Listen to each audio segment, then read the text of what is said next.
What is up, everyone? Welcome back to Game Time Sports Network, episode 3 of me and Ryan Schlesinger's podcast on the Game Time Sports Network. Today, we're going to do a little bit of a more special episode with the NFL season coming up, and it'll be starting in 3 days. We will have an NFL special for this episode where we're going to have a lot of NFL content in this episode, and then towards the later end of the episode, We'll talk a little bit about MLB as the MLB season is almost wrapping up as it's heading into its last month of the year before playoff baseball starts, which should be fun. All right, to start off this podcast episode, Ryan Schlesinger, how are you doing today? I'm doing good and ready to talk some sports. Yeah. All right. So to start off, this is our format for the NFL portion.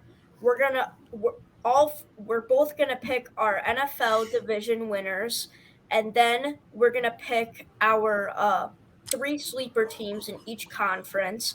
Then we'll pick our Super Bowl matchup, and then the team that we think will win the Super Bowl. So Ryan, do you want to start off with your division winners? Yeah, I'll start off with my division winners. I'll start off with the NFC East. The NFC East is a division where we don't get a lot of repeat winners, and me personally, I'm gonna go with the Dallas Cowboys to win it this year. The Eagles are coming off a Super Bowl appearance, nearly won the Super Bowl, but I don't think they win it this year. I think this is the Dallas Cowboys year. Micah Parsons is gonna have an even better season, and Dak Prescott trying to prove the haters wrong with Trey Lance trying to take his job. I don't think that'll happen, but and you also got Amari Cooper in there, who very, very good. Wait, no, Amari Cooper's on the Browns. My bad. I meant what's his name? Michael Gallup. That's who I meant. Yeah, Michael CeeDee Gallup. Lamb Michael Gallup and CeeDee Lamb and in Brandon there, Cooks. and Brandon Cooks. So you got 3 really good receivers. So yeah, things look good for the Cowboys. And then in the NFC West, got the Cardinals, who don't have Kyler Murray. They're a mess. The Rams should be a mess too.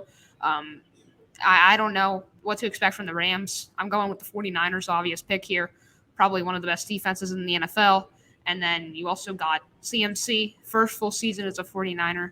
And then Brandon Ayuk looking to have a breakout season with Deebo Samuel in there as well. The 49ers have a complete team other than a great quarterback. If they had a great quarterback, they'd be one of the best teams of all time, in my opinion. We're going to move on to the NFC North. We got the Bears, Lions, Packers, and Vikings. I think this is an obvious one. It's between the Vikings and the Lions. The Bears and the Packers are still kind of in rebuild mode. Year one without Aaron Rodgers for the Packers. I'm going to go with, personally, I'm going with the Minnesota Vikings to win this division. Solid defense. You got Justin Jefferson and Jordan Addison joining the crew. So I got the Vikings winning it, but the Lions, who had a great year last year, surprised everyone. They definitely have a shot at it. And then the last division we got is the NFC. You got the NFC South, probably the worst division in football. You got the Falcons, the Panthers, the Saints, and the Buccaneers. Me personally, I think anyone could win this division. No good teams. I think it's 4 below average teams. But me personally, I'm going with the Carolina Panthers to win this division. Not because of my friend Chris Verma, but I just think this team's pretty good. And if Bryce Young can have a good rookie year, along with Jonathan Mingo in his first season, and Miles Sanders, newly brought in there as a running back, Adam Thielen, first season as a Panther after many years with the Vikings. So I think things look good for the Panthers right now. They got a good defense. We'll see if Brian Burns gets signed to a long-term deal eventually. And then you also brought in Von Bell at the safety, Shaq Thompson as well at linebacker. So, and Jeremy Chin is their safety. So they have a lot of good defensive pieces. And if things start clicking between Thielen, Mingo, DJ Chark, and Bryce Young, and Miles Sanders has a good first season in Carolina, they got a lot of new guys in there. But I think the Panthers could win that division because it's a very weak division. Marcus, you give your NFC, and then I'll do my AFC. So for my NFC, I mean, I agree a little bit with Ryan, but I have a little bit of different opinions. So I'll go in the same order as you. So for the NFC East, I think as well, it's between pretty much 2 teams. The Giants could give the Eagles or Cowboys a run for the money, and the Commanders, I don't want to say they won't be competitive because I think they'll be decent, but they're nowhere near a playoff team. So I'm gonna go with probably the most obvious pick and the team that just came off a Super Bowl appearance, the Philadelphia Eagles. Although they did lose some pieces on defense, like C.J. Gardner Johnson and T.J. Edwards, they have a lot of guys to fill those roles and young guys. All four of them being UGA Bulldogs, my one of my schools for college football that I support being, and those guys are like star linebackers like Nolan Smith and Nakobe Dean, and then two insane pass rushers in uh, Jordan Davis and Jalen Carter. And I believe Keely Ringo is an Eagle as well. I don't know for sure, but Keely Ringo a great defensive back too. Yeah, he is an Eagle as well. So I mean, the Eagles, that it was said a lot during the draft that they're going to become Georgia Univer or they're becoming like the Georgia Bulldogs of the NFL. I forgot what the exact phrase was, but it doesn't really matter. And then for the NFC West, I agree with what you said. The Rams and Cardinals are both messes. They're not going to be competitive teams this year. It's between two teams, and those are the Seahawks and 49ers.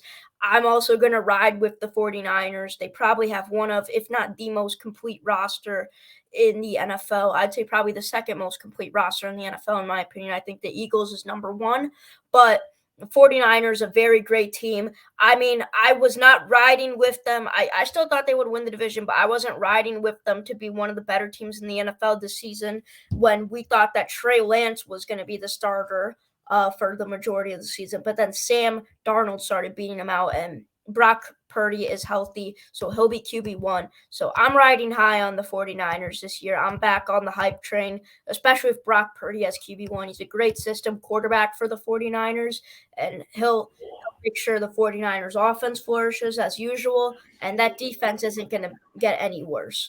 And then for the NFC North, I agree. I think it's between the Vikings and Lions. I think the Bears will push for a bigger fight. I think the Packers will be competitive too. I think this will be a competitive division, even though it may not poise a top five team in the NFL. But I'm going to go with the Detroit Lions for this season. I mean, we saw what they could do down the stretch in the NFL season last year. They've been looking very, very good, and there a lot of people are riding high on them heading into the season. Jared Goff, we know one of the better passers in this game. And the offensive line, one of the best in the NFL. Weapons like Amon-Ra St. Brown, Jahmyr Gibbs, and David Montgomery. And then the defense has improved as well as Aiden Hutchinson looks to have a poised, studly sophomore season in the NFL. And then for the NFC South, I disagree a little bit with the Carolina Panthers. I think they'll be a very competitive team this year, and I think they'll win a game. They'll split the series with my division winner. But I'm going to fly high with my second favorite team in the NFL, the Atlanta Falcons, who I think will win that division. No, I'm being serious. I mean, this is a Falcons defense that has improved gradedly with Grady Jarrett, Calais Campbell, uh, and Tyquan Graham as well, who was an underrated piece for the Falcons last year. You add Jeff Okudah and Jesse Bates into the D back role, and I mean the Falcons offense, one of the better offensive lines in the NFL. I wouldn't say it touches the Lions or Eagles offensive line, but guys like Caleb McGrady and Chris Lindstrom, they're all solid offensive linemen that are some of the better offensive linemen in the NFL. So, I mean, the Falcons poise a good offensive line. And then as well as, I mean, I know the major question mark is will Desmond Ridder play good, as he's probably the biggest question mark on the team. I mean, the quarterback position, one of, if not the most position in football. But I think Ritter will be just fine considering the kind of weapons that he has. I mean, he has a big three-headed monster at the running back position. You got Bijan Robinson, the new rookie, Tyler Algier, who was a stud last year for Atlanta, was an 1,000-plus yard rusher, and Cordero Patterson, who we know has speed and is still doing magnificent wonders even at the age he is right now. But as well as I wouldn't sleep on the passing game too. I mean, there's Drake London, who's poised for a great sophomore year, and Kyle Pitts, who's poised for a great junior year. I mean, Kyle Pitts had a little bit of a disappointing season last year, but I think he'll be able to step it up, as well as Drake London. I mean, he had a solid year last year, but I don't think he wasn't the best rookie receiver, as that was Garrett Wilson, in my opinion. I don't think he was top 2 either. I think Olave deserved that number 2 spot, and Pickett's probably number 3. So I wouldn't call him a top 3 rookie receiver last year, but I think he will continue to have a solid year, and I think he's going to have a better year than last year and be good. So those are my predictions for the NFC. So Ryan, do you want me to start first for AFC or for you? I'll go for the AFC. So I'm gonna start off with the Bills, Dolphins, Patriots, and Jets in the AFC East. A lot of people are saying the Dolphins. Some people may even say the Jets if you're delusional enough to actually say that. But I'm going with the Buffalo Bills. I understand that the Jets are much improved. The Patriots are a below-average team, and the Dolphins could be really good if Tua stays healthy with an improved defense and Jalen Waddle going into yet another season. He's only going to improve as he gets more NFL experience. But personally, it's still the Buffalo Bills. Very good defense. Josh Allen, Stephon Diggs, and they brought in Kincaid at the tight end. So I think this Buffalo Bills team is still a team not to mess with. And Josh Allen is a top 3 quarterback in the NFL. Stephon Diggs is probably a top 5 wide receiver in the NFL. That's debatable, but I don't know. And then, yeah, just a great all-around team. I'm going with the Buffalo Bills. They've been dominant for the past 4 years. It's turning into a dynasty. If the Bills could win a Super Bowl, then this year it could become a dynasty in my opinion. So don't sleep on the Bills, even though there's 2 great threats in that division. But that AFC East is really good. And if the Patriots could even surprise everyone and just play around 500 football, that AFC East and the AFC East and the NFC East could be the 2 best divisions in football, which is crazy to say because 3 years ago, the NFC East was the worst division of football, the NFC least in 2020 during the pandemic year, and the AFC East was mid. The Jets were bad, the Patriots were okay. With the old Tom Brady, I think that was Tom Brady was gone. That was the first year without Brady. That was a mess. Cam Newton year. Yeah, the Cam Newton year, and he got COVID, and then the Dolphins were still mid. So yeah. 2 great divisions on the East Coast. East Coast football is going to be fun for me. And then the AFC West, this is the Chiefs. Don't even talk to me. I get the Chargers are good. And the Raiders could be solid as well. But it's the Chiefs. I don't even need to do any more explaining. The NFC North, this is a good division. You got the Ravens, the Bengals, the Browns, and the Steelers. 4 pretty solid teams. I'm going to go with the Cincinnati Bengals here. That defense still needs some improvement, and so does the O-line, but Joe Burrow and Joe Mixon can handle the weaker O-line. I think it might have improved over the offseason. We'll see once the regular season starts. Only time can tell. But they have one of the most deep offenses. I mean, you got T. Higgins returning, Tyler Boyd, 3 known wide receivers, and 2 behind Jamar Chase, who is arguably the second best receiver in the NFL, only behind the great Justin Jefferson. And then Joe Burrow, again, similar to what I said about Jalen Waddle earlier. He's going into another season, so he's only going to improve as he gets more NFL experience. He's not aging anytime soon, unless he gets injured again. But this is the Bengals division, in my opinion. And then the AFC South, a pretty weak division. I'm going to go with the Jacksonville Jaguars. They were the surprise team last year, and they were pretty solid. I mean, Trevor Lawrence has looked really good. Calvin Ridley, Christian Kirk, and Evan Ingram, year 2 of Evan Ingram being the Jaguars tight end. So it's going to be fun to see what the Jaguars can do in year 3 of Trevor Lawrence. And, a pretty solid defense as well, led by Josh Allen, who's really underrated. He kind of made a name for himself being called Josh Allen. But there are actually 2 seriously good Josh Allens in the NFL. So, just to recap that, I took the Jaguars in the AFC South. I went with the Bengals in the AFC North, Chiefs in the AFC West, and Bills in the AFC East. So no true hot takes. But, those are my division winners. Yeah, I pretty much agree for the most part. For the AFC East, I 100% think it's the Buffalo Bills, though. But I do think the Miami Dolphins will give the Bills a serious run for their money this year, as the Dolphins are building a really good squad with the good offense. Only question mark is really that offensive line, and if that defense could keep the same pace with injuries already being suffered there. And then I think the Patriots, like you said, if they could stay be 500, they could still be considered a decent team this year, but I don't think they're going to give anyone a run for their money in that division. The Jets, they're a tricky team. I mean, they acquired a top 10 QB still in the NFL in Aaron Rodgers, one of the best QBs of all time. But I mean, the weapons, they're solid. I mean, a lot of people are comparing the Jets to the Broncos last year. I think the Jets have much better weapons and have a little bit of a better defense. But I like the main question for the Broncos, the main question for the Jets is that offensive line. Will that offensive line be able to protect Aaron Rodgers? That's the most interesting part that we don't know yet. But I think it'll still be the Bills winning that division. But like I said, the Dolphins will give them a push, and the Jets, I think they'll be all right. I think they will miss out on the postseason, but I think they'll still be able to be solid and be above 500. I didn't say this before. I should have said this about the Jets and get my Jets slander in. But yeah, I'm not a. I don't like the Jets. I'm a Giants fan. But the Jets are basically the New York Mets of football. I mean, sometimes Jets fans may have a little hope, but they're just historically bad. They're that one team that has like a bunch of fans, and they're just historically bad.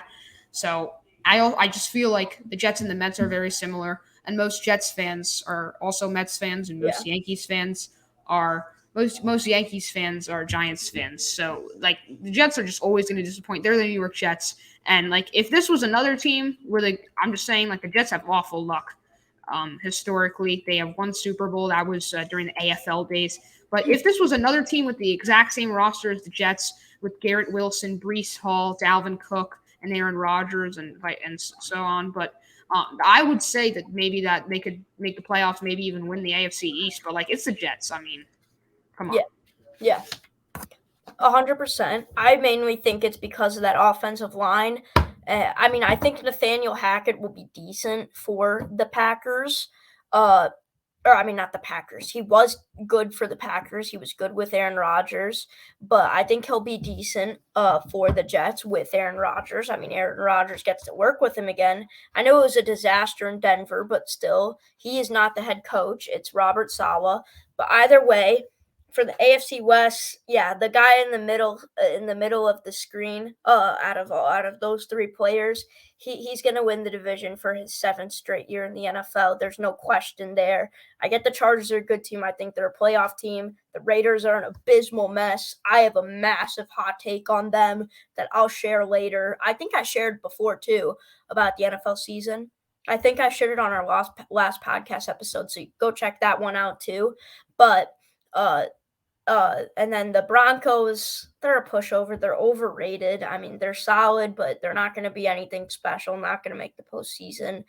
Yeah, nothing's telling me that the reigning Super Bowl winners will not win their division. And then for the AFC North, I think this is I mean, all of these teams could definitely make the postseason, but I don't think it's going to be tricky on who to pick. I'm picking Who Dey Nation, the Cincinnati Bengals, to win the AFC North.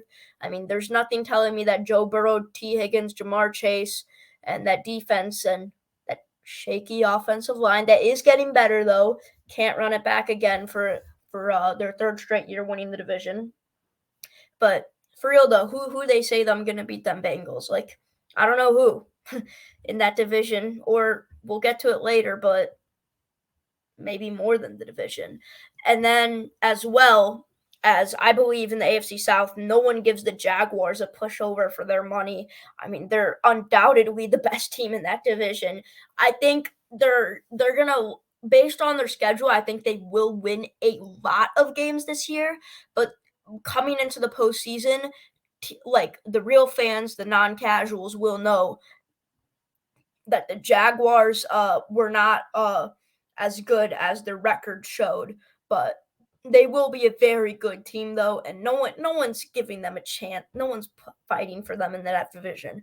Again, I have an abysmal hot take about the Titans that I shared in the episode that went along with the Raiders one, and then the Colts and Texans. They're still rebuilding. They have both teams have bright futures, but they're both having to deal with rookie quarterbacks this year, and that's going to be a rare situation for a rookie quarterback to win a division, especially with the top 10 quarterback in that division as well, which the NFC South doesn't have, which can give Bryce Young a propelling chance to win the division. Plus, the Panthers have a better roster than the Texans or Colts right now, but things could change later on. But I'm going with the Jaguars to win the AFC South. So that pretty much does it for our division predictions. I'll go ahead and start out with our 3 sleeper teams. We'll stay in the AFC for now. First, okay, so I know what I said about the Jaguars. They're not. I'm putting them as one of my sleeper teams. I get they're already known as a great team, but I think they're going to win more than 12 games this year. Call me crazy, but I think that's possible for Jacksonville this year. But this is mainly based on the fact that they have an extremely easy schedule.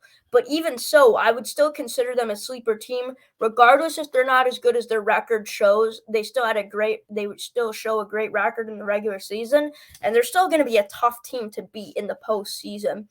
I don't know by this year, but I think by in the next 2 years, obviously the Bills, Bengals, and Chiefs are the three-headed monster out of the teams to beat in the AFC. I think the Jaguars will become one of them in the next coming years. Maybe not after the end of this year, but for sure in the next 2 years.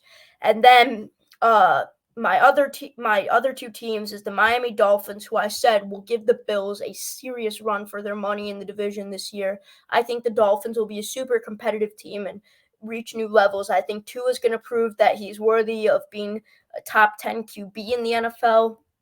And I mean, I don't know what's stopping that team. I mean, Jalen Waddle, Tyreek Hill. I think they'll make a big push in the playoffs last year. They showed they have a solid roster.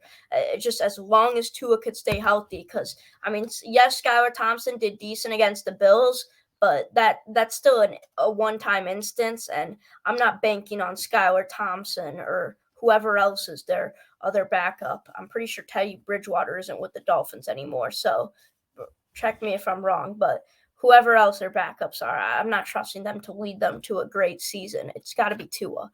And then I would say my last sleeper team, I'm going to go with the Pittsburgh Steelers.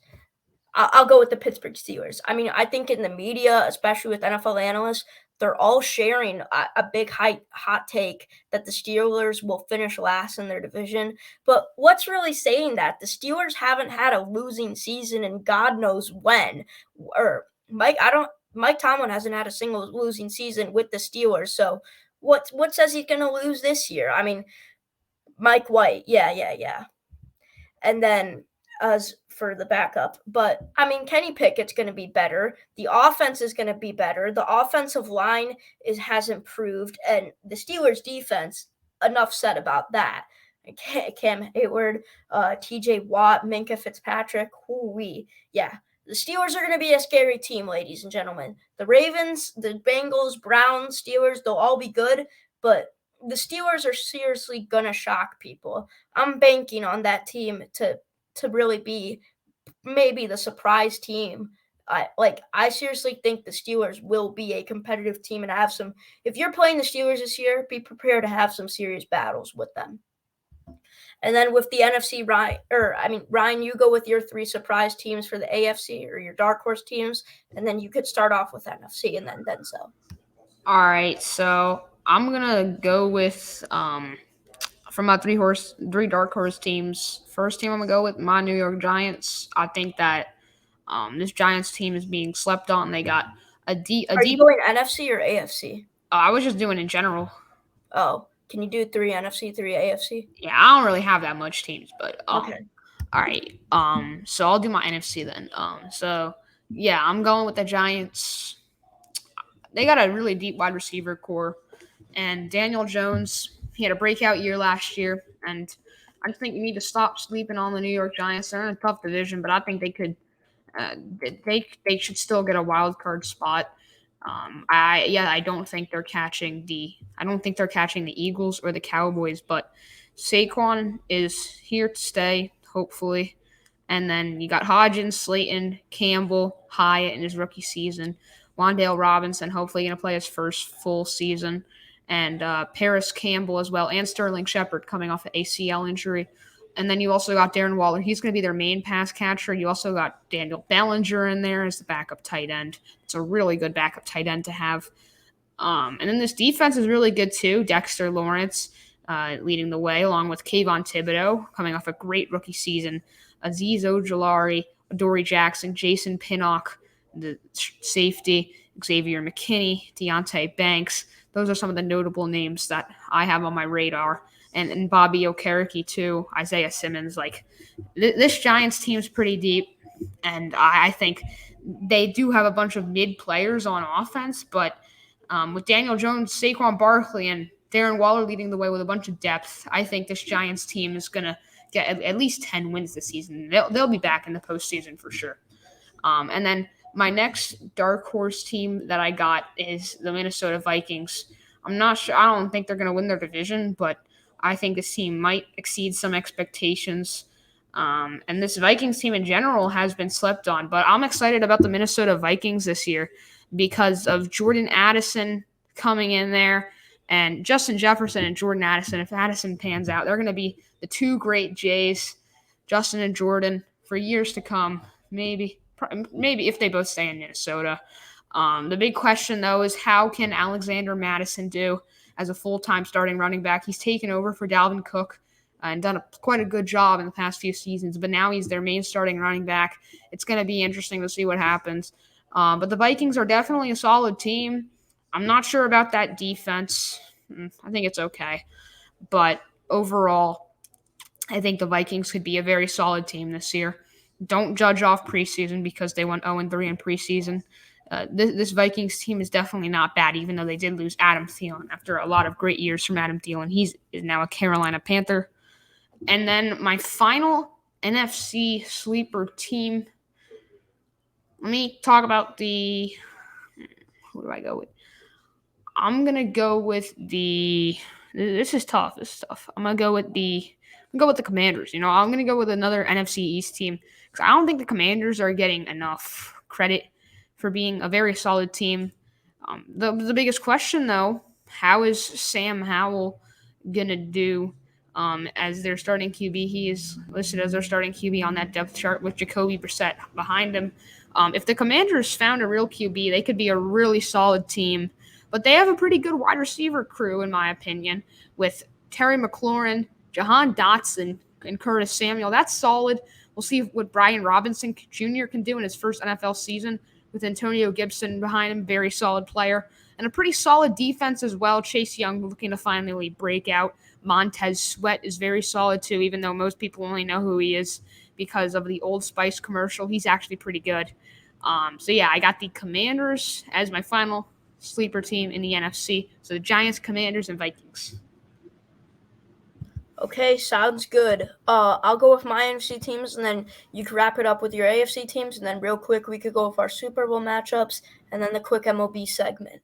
So for my NFC sleeper teams, I do.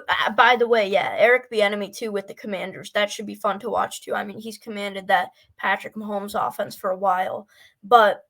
And it's going to be interesting to see how the Chiefs, I mean, I don't think they're going to be bad, but how the offense varies. But I think Andy Reid will find a perfect plan for him and Mahomes. But either way, for my three sleeper NFC teams, I agree with you, Ryan. I do think the New York Giants will be a sleeper team. I mean, I was levels high on them before, like more than anyone could possibly be. But this was heavily due to the fact that I still thought Trey Lance was going to be a starter, or was going to be a starter for the 49ers this season. But now that he's not, I'm not that high on the Giants anymore. But I think that New York Giants will be a sleeper team still. I think they'll be able to squeak into the playoffs even with a super tough schedule this year. Daniel Jones is going to probably have his best year of his career. He's going to finally poise and break out. I mean, I know he showed he was a super solid quarterback last year, but guys still aren't high on him. Saquon Barkley, one of the best running backs in the league, top 3 running back for sure at his position. And then the wide receiver room's a little bit shaky, but there's a lot of guys with promise. Uh, and then the tight end room, Darren Waller, that's a big addition, and the defense should get a lot better too as well. And then for my second NFC sleeper team, I'm going to go with the team that I picked to win the NFC South, the Atlanta Falcons. I think the Atlanta Falcons will seriously win some games this year. I legitimately think there's a shot, call me crazy, that the Falcons can win 10 to 11 games. I'm being serious. I mean, if you look at how easy that schedule is, it's going to be a cakewalk for them, pretty much. I mean, they're not going to have a massive struggle this year. I feel like I know they tend to choke and all that other stuff, but I think they'll actually be a good team and a solid team, just as long as Desmond Ridder doesn't screw up too bad. He just has to play some solid football, and I think that offense, especially that offensive line, can do the rest, and the defense looks better than ever too. But as well as for my last sleeper team, I know I picked against them. And hey, you know what? You can make this a reoccurring theme. Markus Trivedi thinking that the 2 teams that will finish second in their division end up going to the championship game for the respective conferences, being the Seahawks and Dolphins. But give me the Seattle Seahawks as my third sleeper team. I think the Seattle Seahawks roster is super good. I don't think Geno Smith is a flunk. I mean, Kenneth Walker's poised to have a great year. Tyler Lockett, DK Metcalf, Jackson Smith-Njigba.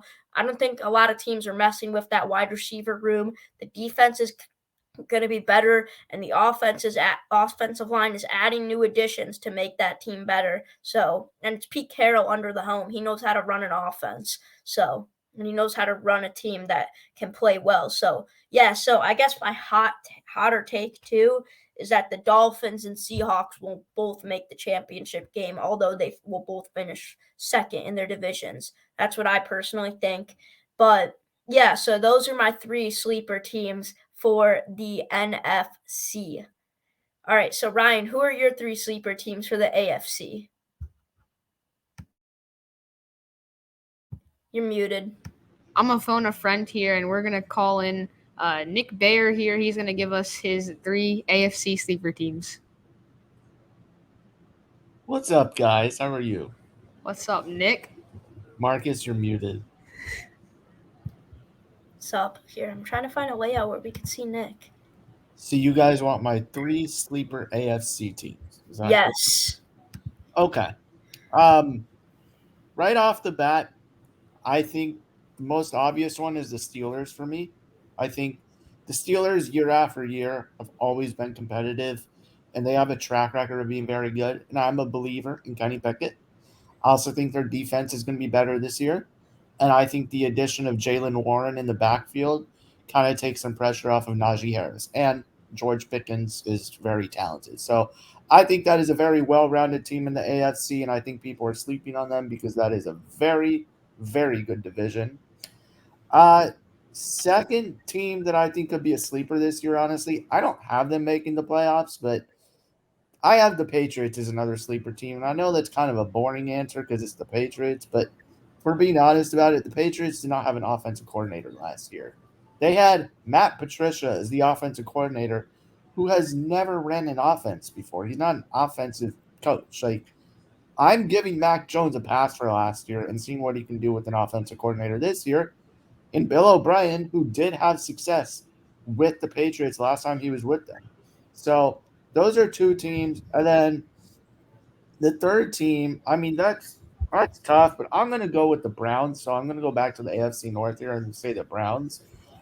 I don't want to pick the Browns for obvious reasons with the quarterback, but I just think they're a very talented team. Nick Chubb at running back. The offensive line is very good. We know what the quarterback, whose name I will not say, can do if he is actually good. The defense is really good. So I think they're a good team. I just hope they're not a good team. Yeah. I think a lot of NFL fans think that as well. So we'll head into our last segment of the NFL section for today's show. your your two Super Bowl teams, and who's your winner. Nick, we'll go right back to you. What are your two teams, and who's your winner? Right Oh, off the man. spot. I haven't even thought about Super Bowl yet. I mean, I've just kind of gone through my regular season, but just looking at my regular season standings, I think out of the NFC, I think the 49ers are going to punch through this time, especially if they're healthy enough at quarterback going into the NFC Championship game. I'm not really a Brock Purdy believer, but when you look at what's surrounded by him, you got Kyle Shanahan and the coaching staff, who's one of the best coaching staffs in the league. And you could very much argue that is the most talented group of skill players in the entire NFL. So I think Brock Purdy is very much benefited by that. And then you know what? In the AFC, I think I'm going to go back to the Cincinnati Bengals. I think the Bengals, they made the Super Bowl a couple years ago. They fell short to the Los Angeles Rams. Of course, that was in LA. And then they came very close to making it back again, but they did lose to the Chiefs this year in, I believe it was the AFC Championship game again, if I remember correctly. I just, the Chiefs are going to be missing Chris Jones for a while. While I have them being a very good team, if he's not there come the playoffs, they're not making Super Bowl. And I think it would be the Bengals conference to win. Okay, well, Nick, I shouldn't have put you on the spot first because I have the exact same Super Bowl. Okay. But wait, who's your winner though? Bengals Niners winner. I'm going to go with the Bengals because despite what I just said about the Niners coaching staff, one thing the Niners coaching staff has never done is when it really counts, they don't win. They don't win. Kyle Shanahan, if they don't win this year, should be on the hot seat because he has consistently, as a coach, choked every year, or his team has come up short every year, even if they haven't choked. That's fair, yeah. Kyle Shanahan never seems to be criticized about it, but I think it's fair to mention he's been in the league now for 6-7 years as a head coach and hasn't won it with the most talented group of players possibly in the NFL. Yeah, I think that's a reasonable take. I mean, you could argue that some of that has to do with how bad a quarterback is for the 49ers. I think the 49ers tried and have a non-system quarterback in Trey Lance put into that organization to try and get to that next level, but obviously that did not work out. I never thought it would, but Brock Purdy, but still, with that much of a talented team and with that much of a coaching staff, you should still be able to win. But even if you can't, find a quarterback who can fit the system and is still a great quarterback. If you can't do that, then I don't know what you can do for the San Francisco 49ers. So I agree with that. But so I think that's my little bit of lightning on this because Nick I literally have the same exact prediction and the same exact winner as you do. So, but I'll take a little bit of a different aspect. So before, I think it was pretty infamous. I consider the New York Giants as a team to potentially be in the Super Bowl, but this was mainly heavily due to the fact that Trey Lance, I thought, was going to be the starting quarterback for the 49ers. I wasn't high on Trey Lance at all. I personally think he's one of the worst quarterbacks of all time, and he is Whoa. one of He the hasn't worst. even played a full season in the NFL Fine, combined. not one of the worst, but one of the biggest busts in NFL. I can't even consider him a bust until I see him play for a whole year. Exactly. I'm considering him as a bust. I don't care. I don't care what anyone says. I genuinely have no respect for Trey Lance. And then due to that fact, so I didn't know if Brock Purdy would be healthy either, but now that he is, I'm riding with the 49ers. Like you said, Nick, this is the most talented roster probably in the NFL.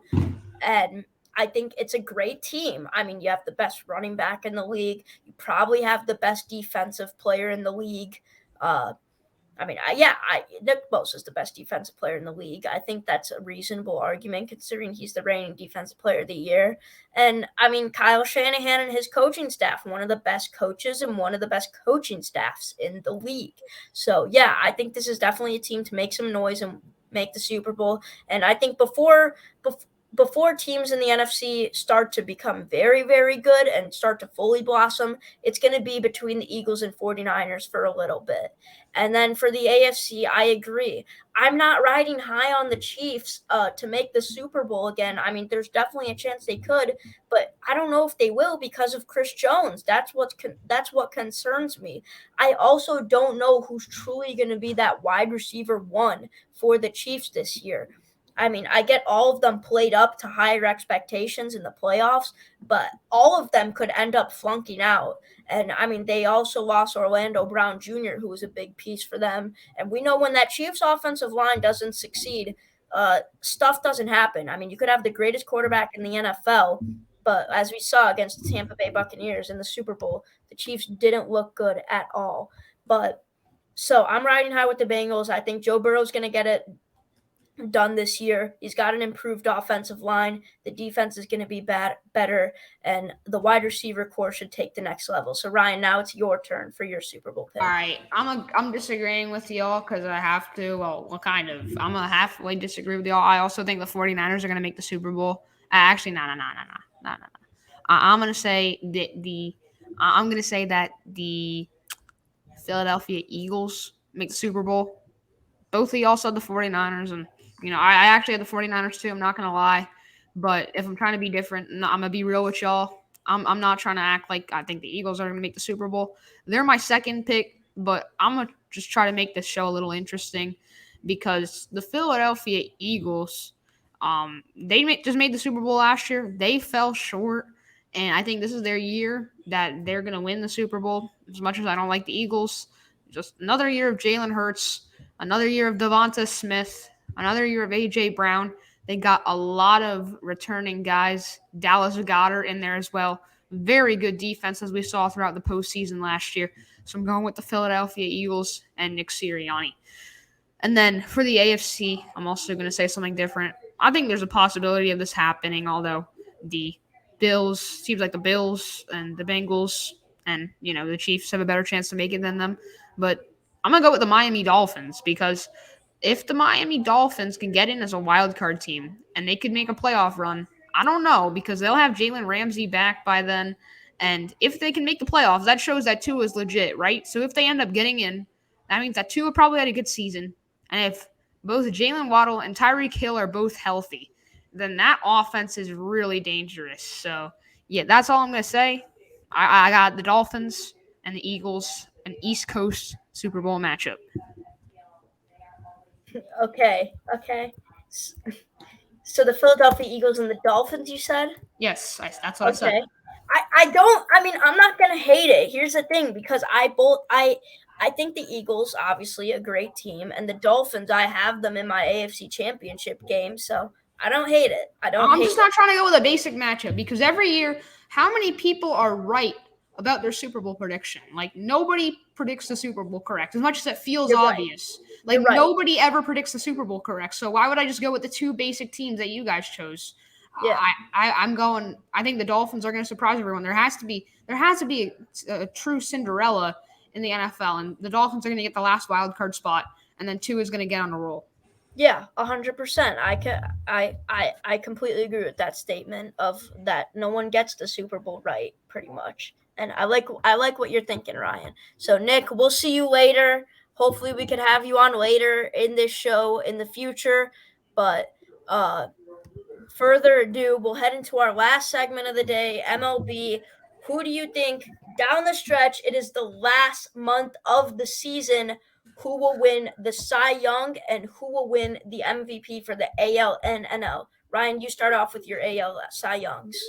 All right, so there's only one AL Cy Young, but that AL Cy Young, in my opinion, is going to be Garrett Cole. Garrett Cole has been having a career year, and he's just been amazing. If you look at his stats, 174 innings, 188 strikeouts, unless he gets injured, he's going to make 2 or 3 more starts this season, or 3 more starts. Yeah, maybe 4 actually.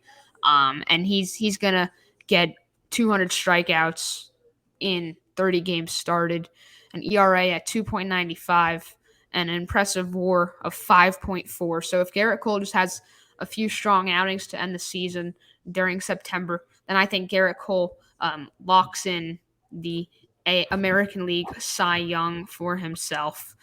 And then the National League is where things get really interesting.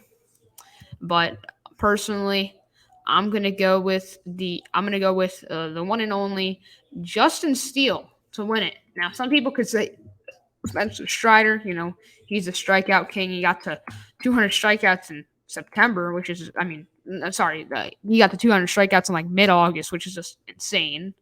But Justin Steele has been amazing this year. A 2.69 ERA, had a great start today. Career high in strikeouts. I believe he finished with 12 strikeouts. So a 2.69 ERA, but that's not updated. So it's going to go even lower because he just dominated the San Francisco Giants, who are a very respectable team. He doesn't get a ton of strikeouts. He's more of a great ground ball pitcher. That was on display as well. Just a lot of ground balls and strikeouts today. I watched his start. And a 3.5 WAR, that's a lot lower than Garrett Cole's, but he's only thrown 144 innings, but he's just pitched so well when he's been pitching. Why would I not go with Justin Steele? Very impressive stuff from Justin Steele in just his third season in the majors and only his second real season because he only threw 57 innings in 2021. So yeah, Justin Steele, who nobody predicted to win the Cy Young this year. I don't think you could find anyone who said Justin Steele would win the National League Cy Young going into the season, but it'll be Justin Steele and Garrett Cole. Well, once again, for the second time on this episode, I've been duped. Ryan Schlesinger has picked my two picks for the Cy Young this season. Well, I think Garrett Cole is the obvious pick for AL Cy Young. Like you said, he just needs to have 4 more solid starts. He's been dominating this whole season. He's been one of the only bright lights for this Yankees, him and pretty much that bullpen. And for the NL, I agree with Justin Steele. I mean, I know you brought up Spencer Strider, but I think you could give a guy like Zach Gallen for sure a name too, who was an all-star this year and has been a studly pitcher throughout the year. I mean, obviously Gallen throws more strikeouts than Steele, as Steele isn't really that strikeout kind of pitcher, but throws a lot of ground balls. But his strikeout numbers are going up, and yeah, Gallen has a little bit of a higher WAR than Steele, but Steele his innings pitched, it's a little bit lower than the normal amount, but still he's been a great pitcher and he absolutely dominated today. And speaking of the strikeouts, that number went up today. He had 10 plus strikeouts in his outing today. His ERA plus is the best in the NL. I believe it's the best in the MLB actually too. And his whip, which I look at as well too, has been very solid. If he could get that under 1.1, that will be great for him. So yeah, Justin Steele has looked amazing all year. Nothing's telling me he won't win the Cy Young. So I'll go with my two MVPs real quick. AL, I think it's pretty obvious, the guy on the left-hand side of the screen for us. Maybe for the video, I don't know if it's the right-hand screen. You know who I'm talking about. It's baseball. It's Shohei Ohtani that's going to win the MVP for the AL. He'll end up being the leader probably for home runs this season. For sure will be the leader in the AL for most hit home runs this season.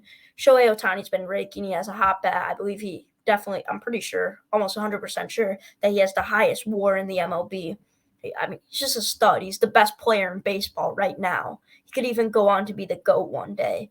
And then for my NL MVP, I know this conversation is now starting to heat up, but respectfully, guys, Mookie Betts is not the MVP. It's Ronald Acuna Jr.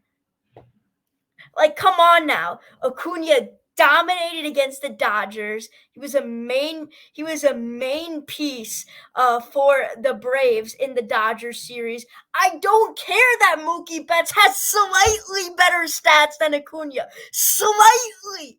Acuna is the only player in MLB history to hit 30 home runs, to have a 30-plus home run, 60-bag season. Hell, Acuna could go 40 for 60. Is anyone talking about that he could go 40 for 40 still? Come on now. I mean, I believe Acuna has better. I mean, he's pretty close in home runs. I know he has more hits. I'm pretty sure he has more hits. I'm almost sure he has more runs. And then I think Mookie has more RBIs. I get Mookie has a higher OPS and higher OPS plus, but Acuna's raking. I believe he has a higher on-base percentage. and a higher batting average. I know that too. So, I mean, Acuna's been a stud this season. Plus, he's had the most deep hit balls this season. But at the same token, he's had the most infield singles. I get Mookie's also a better defender than Acuna, but I think Acuna's starting to heat up. It's close between the two for sure. I'll admit that. But, I mean, you could call me a biased Braves fan for all sake, whatever you want to, but it's got to be Ronald Acuna Jr. that wins the MVP this season. He's poised to have a great September. Not saying Mookie isn't, but it's got to be Acuna. All right, so it's obviously Shohei Ohtani for the AL. I'm not going to waste my time talking about how good Shohei Ohtani is because everyone knows he's winning the MVP. But I got the stats pulled up for you. Mookie Betts compared to Ronald Acuna Jr. in WAR, 1.1 points better, and that's with all of Acuna's stolen bases. He's a stolen bases Acuna leader. also has a much better team. He has a much better offensive lineup than Betts does on his team. So a lot like a guy like that hold up, but you can't argue that the Braves have a better offensive line. They do, but barely. Those are the two best teams in baseball. They're the two best teams in baseball. They're the two best offenses in baseball. But the Braves have a better offense than the Dodgers. They proved that. So then what does that have to do with WAR, though? Hold on, Marcus. Marcus, you actually just proved why Mookie's better because Ronald Acuna can have a bad night and the rest of the lineup can carry. If Mookie has a bad night, the Dodgers have less chance of winning. Thank you. You just proved the reason why Mookie's MVP. What about Freddie and Max Muncy? Max Muncy isn't a star. Okay, did you not just say that the Braves lineup is better than the Dodgers? It is. Okay, so the Braves lineup can carry on days that you're right. The Braves, they have done that before, and the Dodgers lineup, it starts and ends with Mookie and Freddie too, of course. But Mookie and Freddie, and it's not star-studded after that. It's very good, but it's not star-studded. That's fair. Austin Riley and you just made the argument why Mookie's the MVP. Thank you very much. All right, but look at these stats too, though. Like you're saying that you're also saying these are two leadoff hitters. So you are saying that the Braves have a way better lineup. So based off what you're saying, the Braves should get more runners on for Acuna. But Mookie has 99 RBIs and Acuna has 85. Acuna may not even get 100 RBIs this season. No, he's getting 100 RBIs. Stop. He's getting 100 RBIs. I don't know. Yeah, he is. Yes, he is. I don't know. Yeah, he is. I'll say it, but that's fair. The RBI argument is fair, but if you tally it up, Acuna and Mookie share the same amount of stats that they both respectively lead each other in. But yes, I get if you want to consider the tiebreaker to fielding. Acuna has a higher BA and a higher OBP. But then if you look at the advanced stats, though, which value weighted stuff like home runs and doubles, Mookie has a better OPS plus, and slugging. So those numbers are, but that's why September is going to be so important for both of these two. I don't know if I've said this already. I feel like I have, but I'll say it right now. Mookie has the better stats, and he's hitting better than Acuna more recently. But I think overall, throughout the duration of this year, Acuna is the MVP, and I think he will prove that, especially in the month of August. I believe that he'll have August is over. What? You said in the month. He'll prove that in the month of August. August is in the September, not August. Mookie had the way better August. All right, but here's the thing, though. If you're the most valuable player, like that's being valuable to your team. Like, will they look at how you performed in the second half more than the first half? Yeah, because second half games matter more. Like, I don't know. I really don't know. Okay, that's fair. That's a fair argument. The Dodgers have been a better second half team than the Braves have. But I mean, I think what really matters too, more so for the MVP race, both of these two teams are obviously going to clinch the postseason. Both teams will probably have a spot in the postseason probably by September 20. No, they may have a spot in the postseason by September 12th. Yeah, by September. I wanted to say September 15th, but I didn't want to get way too controversial. I didn't want to seem controversial or anything. But probably by September 12th to September 20th, both of these two teams will have a spot in the postseason. So it's gonna pretty much what deteriorates in this month. It's not based on how the team does. It's based on both of how these two players individually do. But I think I mean Acuna is going for. Mookie's not really going for any historical broken record. Acuna Okay, is. but MVP isn't most historic season. MVP I is know, but And I think Marcus, let me remind you, you had the Dodgers missing the playoffs going into the season. Guess why they're not? A big part of it is because of Mookie. Regardless of if Acuna had been an MVP conversation or not, I'm sure you already had the Braves being a great team as I did too. yeah. You already had that happening. So the reason the Dodgers are very, very good, even if they're not on the Braves level, a lot of it is because of Mookie. You had them missing the playoffs, and they're not in large part because of Mookie. Yeah. And Freddie too, but yeah. Freddie too, but and Julio Urias. That's your most valuable player. Shut up. Julio Urias is not relevant in this conversation, nor is he relevant in MLB. But I mean, Freddie has been great. So has Matt Olson, but I really do think it's down to Acuna and Betts at this point. All right. We're gonna end off this podcast now. This has been a good enough of a heated debate to end it. So thanks to you guys for listening or watching or whatever. And we'll see you all in the next episode on the Game Time Sports Network. You can check me, Marcus, and Nick out on Twitter. And thank you, Nick, for joining us today for a little segment and defending Mookie Betts. And we'll see you all in the next episode. All right. Peace. See y'all. Too legit.